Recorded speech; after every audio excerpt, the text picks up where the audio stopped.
Well, happy Halloween, everybody out there. And I got to tell you, if you're a Dolphins fan,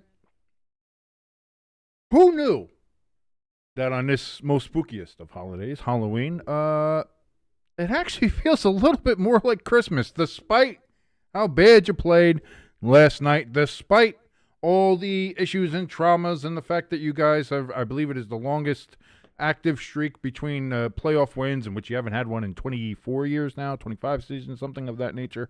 At least you just fired Chris Greer. So there's always that.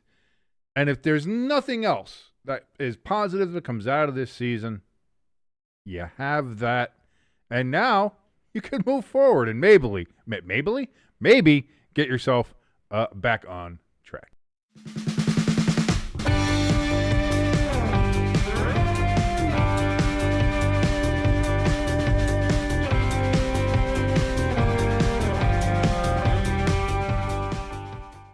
And welcome, everybody, to the Friday forecast again on this very spooky Halloween. Hope everybody out there is having a great time on their Halloween.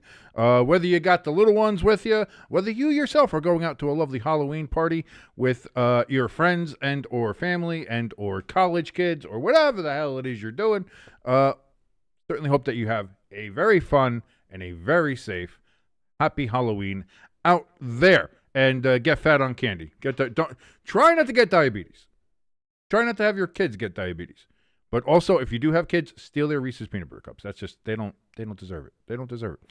It's time to teach them the great old system of taxation, and the parent tax on the Reese's. Their first step to it.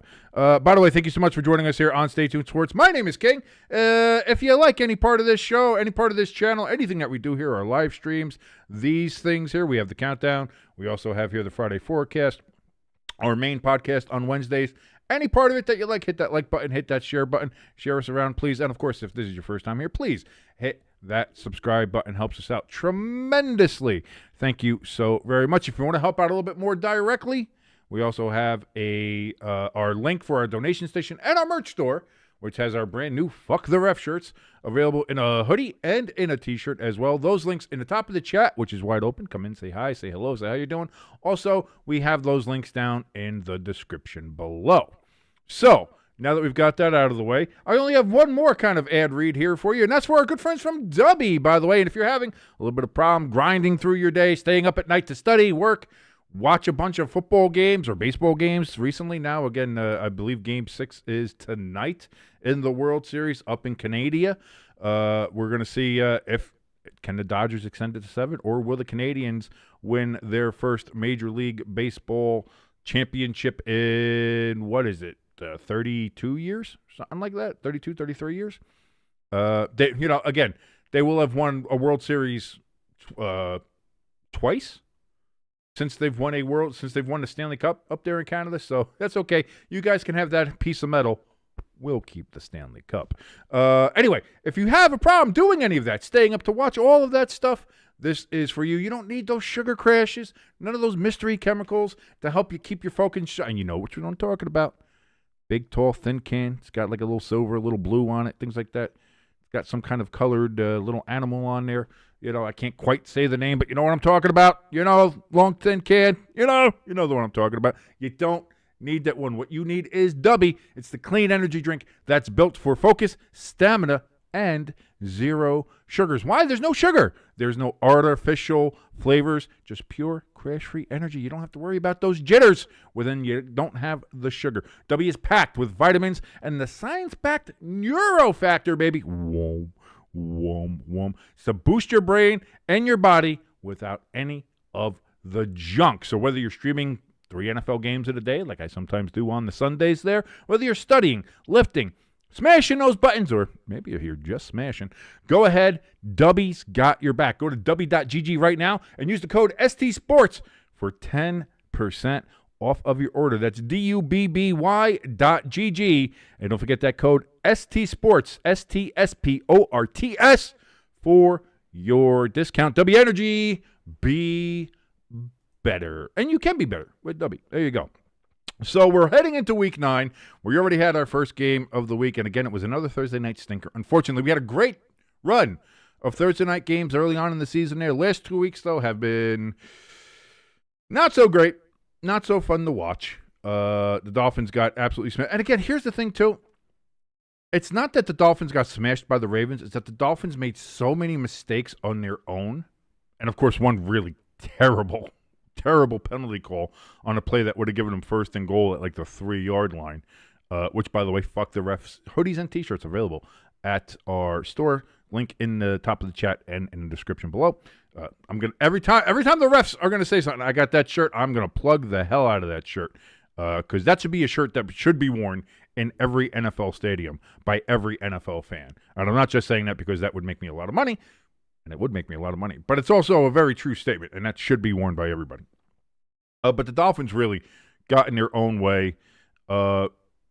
It's again, I'm glad that they have finally let go of Chris Greer, who, I mean, I don't know what his situation was there, why he lasted as long as he did there in Miami as the general manager.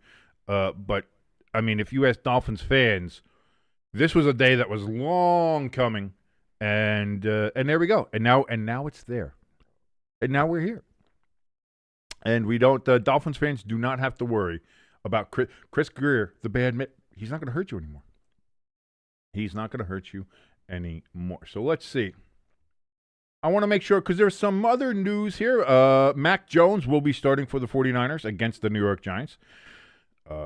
They listed Brock Purdy as questionable. He won't start, but they're saying that he could be available as a backup. So is he? Now the question becomes, is he being benched? Is Brock Purdy being benched for Mac Jones because Mac Jones has played so well? I don't know. That seems a little weird. Looking to see if there's any other news. Michael Penix Jr. He is off of the injury report, so he will be playing in the Falcons and Patriots game. Joe Flacco is listed as questionable, but most likely to start, while defensive end Trey Hendrickson is still listed as doubtful with a hip injury. DeAndre Swift has been ruled out with a groin injury for the Bears, so he will not be playing. Looking at some of these, just so that we know before we get into our picks, before we start looking at the previews here, this is always a good thing. You want to make sure, hey, if I'm going to make a pick, I want to make sure what the injuries are. And so that seems to be it. Calvin Ridley out for the Titans. Ramondre Stevenson is going to be out for the Patriots this week. Interesting.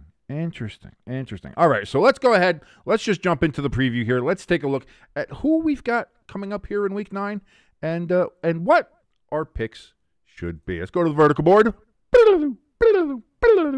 And here we are. As you can see, picked the Ravens last night. I was questioning it, and I'll tell you what. Between the 30s, the Dolphins looked really good, but in the end, they made too many mistakes, too many turnovers in critical areas. And Ravens took advantage. Good on them. Ravens beat the Dolphins rather handily, 28-6. So we have that. Next up, we have the Bears and the Bengals. And again, the Bears got beat by the Ravens last week in Baltimore. Cincinnati has been playing better with Joe Flacco there in Cincinnati. They did lose last week to the Jets. That makes you still question and wonder. Again, I think the Bears on the road again here. On the road again. Not really sure. Like, again, I'm not super convinced by the Bears, but again, it's hard to be convinced by the Bengals either. Bengals sitting there at 3-5, Bears at 4-3. I'm going to go with the Bears, but boy, if the Bears lose this one, it's going to be hard for me to ever want to pick them again. They need to be a little bit more consistent. And consistently good, not consistently bad. If they're consistently bad, I'm not going to pick them. I'm just not going to pick them. And for the Bengals, big game coming up here for Joe Flacco and the Bengals. If they can get a victory here, that AFC North is still open. It's still wide open. So we'll see what happens there. I'm going with the Bears, though. But again, I'm not the most confident. I'm not the most confident in that pick. And neither is apparently America, as only 52% have picked the Bears, while 48% are on the Bengals. Next up, we have the Minnesota Vikings versus the Detroit Lions. I'm going with Detroit here. Carson Wentz is out, obviously, for the rest of the year with that shoulder. And by the way, big respect there to Carson Wentz for playing through that shit and still coming out. What was he, 2-3 in his time that he played? I mean, it wasn't a winning record, but it wasn't a complete and utter disaster. And the Vikings are still at 3-4, not the best record, but they're not out of it by any means. At least of the playoff picture, that is for sure. The Lions sitting there at 5-2, coming off a bye week, and 97% of the people have picked the Lions. I'm with those people. Again, J.J. McCarthy hasn't shown me too much in a little bit. Of the 12 quarters we've seen him, he's played one good quarter. I certainly hope the kid can turn it around. I certainly hope that he's able to get something going there in Minnesota. But right now, I'm just going to go with Detroit. I think Detroit right now is the better team, although Detroit has to start playing again more consistently. You could say that about every team in the NFL at this point. Have to start playing more consistently, especially this season, because outside of the Colts, nobody's been really consistent this year at all.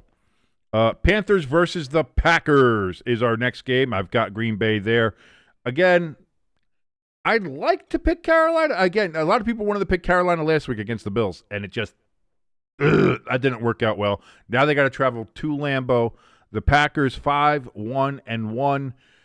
Those again, have they been super convincing? Have they played a full 60-minute game, kind of like the Eagles in that sense? Not really.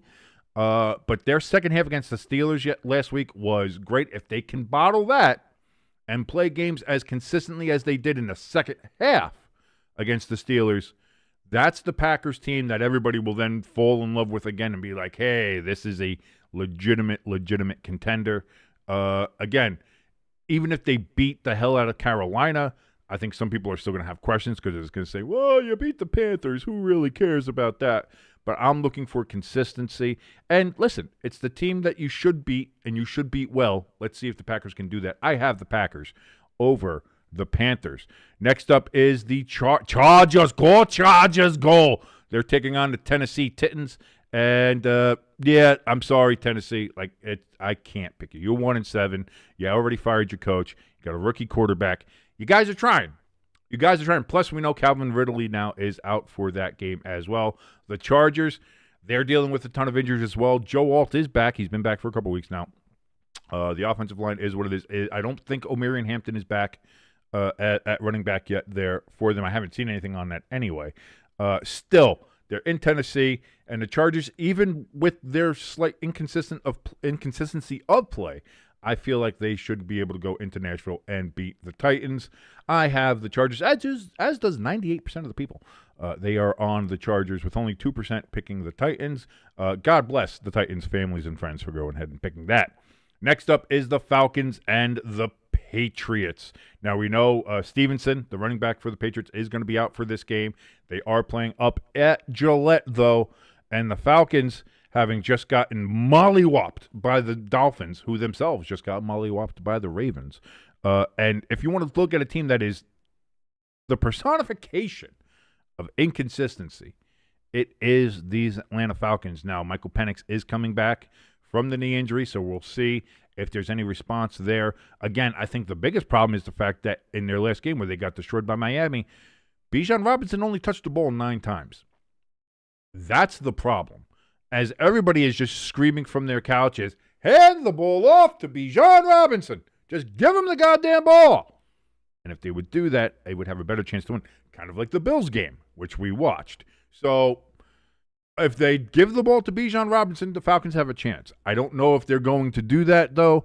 And they're playing a fairly good New England team, as hard as it is to say that. And Drake May is having a phenomenal season, just absolutely breaking out into his own here in his sophomore year. And, yeah, at 6-2, I've got the Patriots, as is 90% of the people, 10 on the Falcons. Next up, we have the San Francisco 49ers mesh unit going into MetLife to take on the New York Football Giants, wearing their legacy uniforms, their original Super Bowl, Bill Parcells era uniforms. Not the only team wearing their 80s Super Bowl uniforms. We'll get to that game when it comes up here. Listen, I love my Giants, but they've just broken my heart too much, and I hate our coaching staff, and I hate life. I hate football. I don't want to watch anything. I don't want to do anything with it. It's terrible. Well, I'm not doing it. Yeah, you took my Scataboo. You took Scataboo. You took him away from me. How dare you? And it was against the Eagles still, which is the worst. And the Niners, listen, for as injured as they are, boy, they play well. They are a good team. They have great depth. They keep on winning. They're 5-3. They did lose last week. But I again, against this Giants team, the way this team is coached and the way it's currently made up, I like the Giants defense, but our defensive coordinator is shit. We have a couple pieces on offense, but I mean, now Scatterbo is hurt. And again, we don't have neighbors.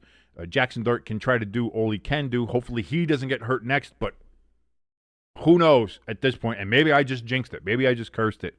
Although can you curse this team any more than it already is?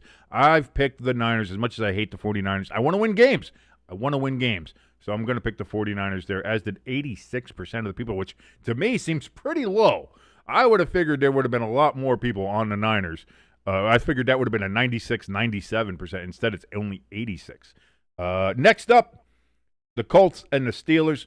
Until the Steelers fix their defense, I'm going to have a hard time picking them. I'm just sorry. Their defense is woefully atrocious, and that was supposed to be the strength of that team. That was supposed to be the part that, hey, listen, maybe if Aaron takes a while acclimating or the offense isn't working the way we want it to, at least that defense will be able to win us some games. Instead, Aaron and the offense have played fairly well throughout this entire season, but their defense keeps on giving up massive amounts of points. In the last 2 weeks, they've given up over 450 yards to both the Bengals and to the Packers. And the Bengals had more. The Bengals had 490 yards or 470 yards gained against this Steelers team. They've given up massive amounts of points. Again, until that defense starts playing better, I'm not going to pick the Steelers. And the Colts just got to keep on playing the way they're playing. As long as they stay nice and even, nice and just stay not too high, not too low. Daniel Jones is having an MVP-like season. Jonathan Taylor is having an MVP-like season. That defense is playing well. This feels like a game like they're playing in Pittsburgh, but this has Colts all over it. I am picking the Colts, and the Colts at 81% picked. I figured that would have been more, but Steelers Nation is rather large, so I guess that explains the 19%. Up next is the Broncos and the Texans, and I'm still not convinced on the Denver Broncos. I think they're one of those teams that, yeah, their record looks nice, but they have yet to play a 60-minute game. They needed a miracle comeback against my awful New York Giants to win that game. They needed the help of the refs, kind of, some people say, to go ahead and beat the Eagles in their game that they played, in which they were the first team to beat the Philadelphia Eagles. Last week was the first game where they really kind of put a belt to the ass, but again, it was the Dallas Cowboys and the Cowboys defense. So make of that what you will. Now, again, they're going up against the Houston Texans.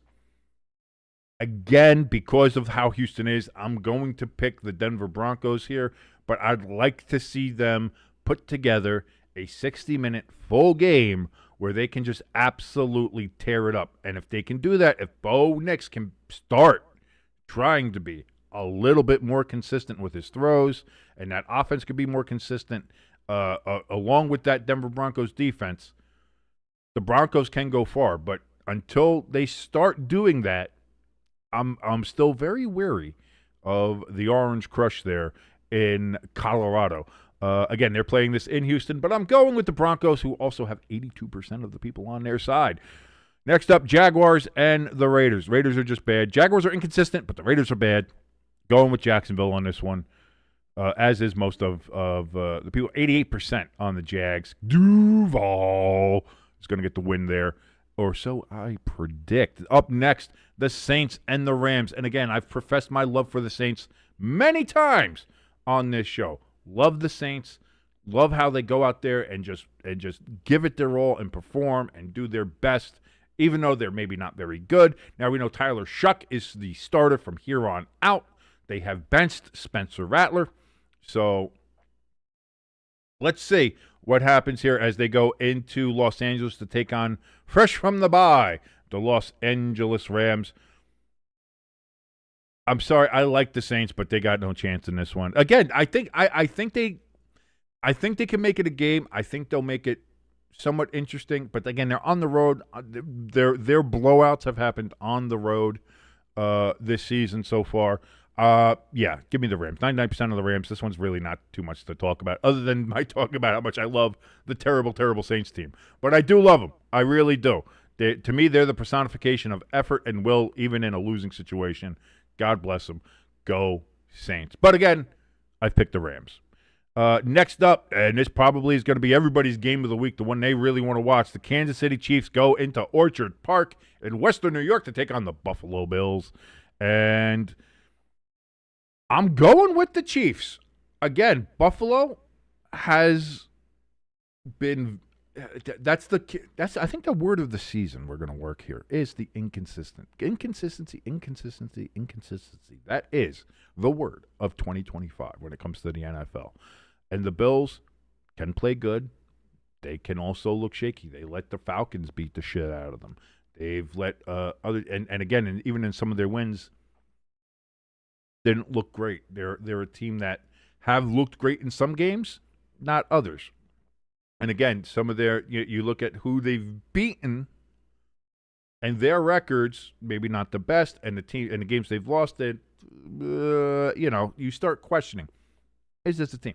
Now the Chiefs, they seem to be hitting their stride now. Now again, their defense, especially over the top, still worries me. Their lack of a running game of any kind still worries me. But it looks like Mahomes is starting to feel himself again. It looks like Travis Kelce is starting to play really good. They got all their receivers back there, and they are playing well. Juju Smith-Schuster's playing well. Rashee Rice, obviously, playing well. And in those short yardage situations, as much as the running game isn't great, Kareem Hunt is getting them first downs. They're converting on their third downs. The Bills play well against the Chiefs in the regular season, especially at home. I'm going to go with the Chiefs, though. I'm going to say, to me, it feels like right now, as we speak here in Week 9, the Chiefs stock is rising, and the Bills are maybe plateauing a bit. Let's see what happens in this game. Obviously, by Monday, I might have a different opinion based on how this game goes. But that's why this is previews and predictions and picks here, because my prediction is I think the Chiefs win this game. And only 36% of the people are on my side with that. 64% have picked the Bills. So I'm in the minority here, but I still feel like the Chiefs are on the ascendant, and the Bills are maybe kind of plateauing right there. ELS, join us in the chat. Thank you so much, ELS. ELS giving his picks, and we'll get to those at the end of these as we're almost there. We're at Sunday night where the Seattle Seahawks wearing their beautiful, magnificent throwbacks. Go to those full time. Please, you can add the modern Seahawk that you have on your helmet now. Just change the colors to the old school one, that royal blue and green, and slap that sucker on there. But silver helmets, royal blue jerseys, silver pants. Make it happen, Seattle. Make it happen, Seattle. They're taking on the Washington Redskins, who are wearing their Super Bowl era, Joe Gibbs era uniforms, except without two guns on the side of the helmet, unfortunately. We love Chief Two Guns and wish he was there, but they don't have him there. They have the stupid W that's on there. But for all intents and purposes, this is the Redskins uniform. So we got throwback versus throwback. Washington is one of those teams, unfortunately, that we had a lot of hopes and high hopes coming into the season for, and it looks like they're cratering. Again, I don't believe Terry McLaurin's going to be out for this game, unfortunately, just as Jaden Daniels is coming back. So you have Jaden Daniels in the game, and Mariota didn't play terribly last week on Monday night. I don't think he played that bad. But Jaden Daniels will be back for this game, but with no Scary Terry, what does that do? I feel like this is a game that Seattle's going to go ahead and put a whooping on. Seattle has been playing very good, very consistent all year. They are sitting at 5-2. I believe they're coming off a bye as well.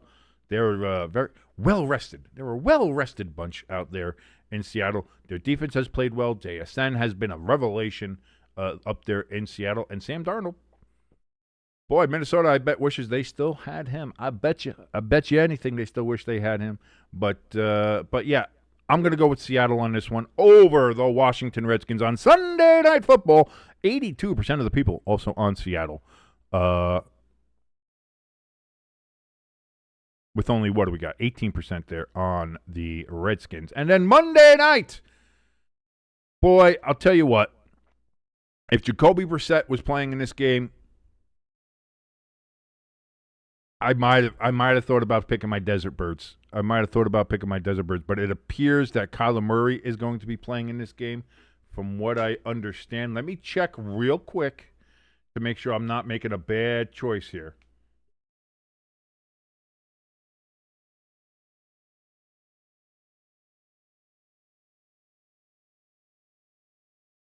Oh, we don't know yet, do we?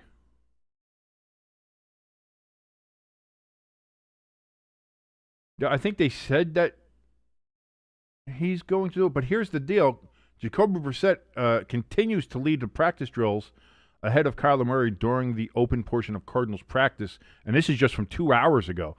Brissett, again, worked mostly with Marvin Harrison Jr., Trey McBride, Zay Jones, Murray, who saw fewer practice reps today compared to Brissett, worked mainly with Xavier Weaver and Simi Fehoko. Oh, here now I'm in a conundrum.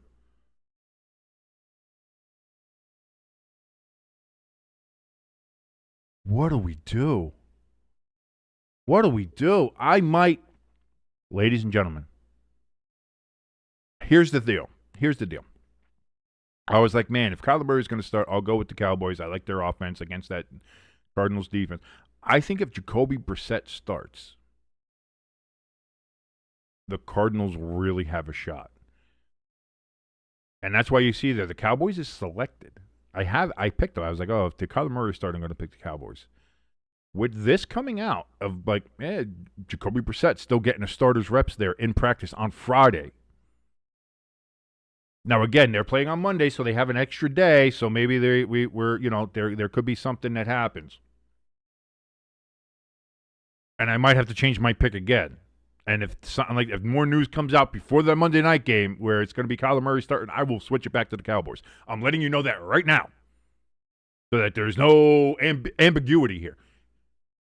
If it comes out that Kyler Murray is going to start this game, my pick will be the Cowboys. But with the understanding that it looks like with Jacoby Brissett taking most of the starter snaps there in Cardinals practice, they're on a Friday before the game. Jacoby Brissett's going to start for the Cardinals. I'm going to go for the upset. I'm picking the Cardinals. Picking the Cardinals to beat the Dallas Cowboys on Monday night on the road in Jerry World. It just feels it. It just feels like it. I'm going to go with the Cardinals. With Jacoby Brissett. With the understanding that it's Jacoby Brissett. If it's Kyler Murray, I'm picking the Cowboys. That's what I'm doing. ELS says either with Kyler or with Jacoby Brissett, he's picking the Cardinals. I'm not going to go that far. I think if it's Kyler Murray, the Cardinals don't have a shot. But with that understanding, the brand new news that I'm getting, the new news that I'm getting of the news that happened because of the news, Jacoby Brissett starts, I'm going to go with the Cardinals. Again, I think the Cowboys will be able to put up some points, but that Cardinals offense looks so much better under Jacoby Brissett. Why not? I haven't picked an upset in a real long time. I want to see that one happen. So I'm picking the Cardinals. And there we go, ladies and gentlemen. That is your preview for Week 9 here on the NFL season here on the Friday Forecast. By the way, ELS, his picks for this week, he is picking the Bears to go ahead. And let me roll all the way out. He's picking the Bears over the Bengals. He's picking the Lions over the Vikings. He is picking the Packers over the Panthers. No duh, he's a Packers fan. He's picking the Chargers go over the Titans. He's picking the Patriots over the Falcons. ELS is then picking the 49ers over the Giants, as am I, so don't feel bad about that. He's picking the Colts over the Steelers. He's picking the Broncos over the Texans. ELS is going to pick the Jaguars over the Raiders. He's going to pick the Rams over the Saints. He's going to pick the Bills over the Chiefs, going with most of America on that one. He is going to pick the Seahawks over the Redskins, and he's picking the Cardinals over the Cowboys. That's your boy ELS's picks there to go along with mine that we just went over here for the last about half hour or so. And I certainly Hope you enjoy. I hope you enjoyed it because I can't speak today. I don't know what is about Halloween happening, but I am failing to do the speaking correctly here. No idea why, but it is happening. So yes, it is Halloween. I know some Dolphins fans maybe feel like it's Christmas as well. They should. By the way, congratulations on Chris Greer getting fired. Everybody, to all my Dolphins friends out there, congratulations. You know, if you put your Christmas decorations up early today, I get it. I understand it. This feels like a gift from the football gods for you. So that's great. And you can start now, hopefully, starting to rebuild that very once proud franchise that has fallen on such hard times. And also, bring back the throwbacks full time. Those are the Dolphins uniforms that we need, that we want, that really we all desire. That really needs to be. That happens. ELS says, "Oh no, the ghost trade is moving. Ghost trade, woo woo. Ghost trade, motherfucker." Is that that's from Rick and Morty too? The ghost trade. All aboard, motherfucker. So yeah, there we go, ladies and gentlemen. That is Friday forecast for this Friday, October 31st. Halloween. Whoa. I certainly hope you guys have a great rest of your Halloween and Halloween weekend. Going to any parties, you got any of the kiddos, you got anything like that, enjoy. Please stay safe. You, your family, your friends. If you're going out and having some adult Halloween parties, don't imbibe too much. Don't get too crazy. Just enjoy all the ladies in their slutty costumes, which is, of course, one of the main benefits of Halloween season, that all the young ladies out there decide, hey, it's a great day to dress like a hooker. And again, I have no problem with that. That to me, that is the perk of the Halloween season. And Paul Wilson, in the chat, he says, Colts, please make them drop those terrible towels in Pittsburgh. I got a feeling that's what's going to happen, Paul, to tell you the truth. He also gives us a nice happy Halloween there in the chat. Thank you so much, Paul. So enjoy the rest of your Halloween and Halloween weekend. We will see you on Sunday for the New York Giants taking on the San Francisco 49ers of Santa Clara here at 1 p.m. Eastern on Stay Tuned Sports. And until then, enjoy, like I said, enjoy the weekend. We got college football tomorrow. We've got, again, the whole Halloween festivities on the weekend. So much to enjoy. Enjoy it. Plus, the weather's getting nice and cool, nice and windy out here now. Oh, it's perfect. Mwah. Halloween weather. Enjoy it, and enjoy the football while we have it, ladies and gentlemen, because it'll be going away sooner than you think. If you liked any part of this show, this program, anything that we do here on Stay Tuned Sports, please hit that like button. Please hit that share button to share us around here like internet herpes. And, of course, if this is your first time here, hit that subscribe button and the notification bell. It helps us out tremendously as we're on the road to 1,000 subscribers to hopefully get monetized right here on YouTube, the wonderful platform that is known as YouTube. Also, if you want to help us out a little bit more directly, we do have a link for our donation station at our merch store down in the description below. In that merch store, by the way, brand new merch, our new Fuck the Ref shirts available right now. And again, they're self-censored. It's already got the blurred, the pixelated blurb over the word, the offensive word of fuck. So you don't have to worry about that. We've already done it for you. But also, it lets your feelings known. Let your feelings be known about how the officiating is going on in the NFL this season. And really, like I said, this is a shirt that should be seen in every stadium by every fan base, by every fan. And you can get that available now in the merch store. The link is below in the description, by the way. And if you just want to go there as well, it's bit.ly/stay tuned merch. So thank you, ladies and gentlemen, for joining us here on the Friday Forecast. I will see you on Sunday for the Giants and Niners. And until then, have a happy, happy Halloween.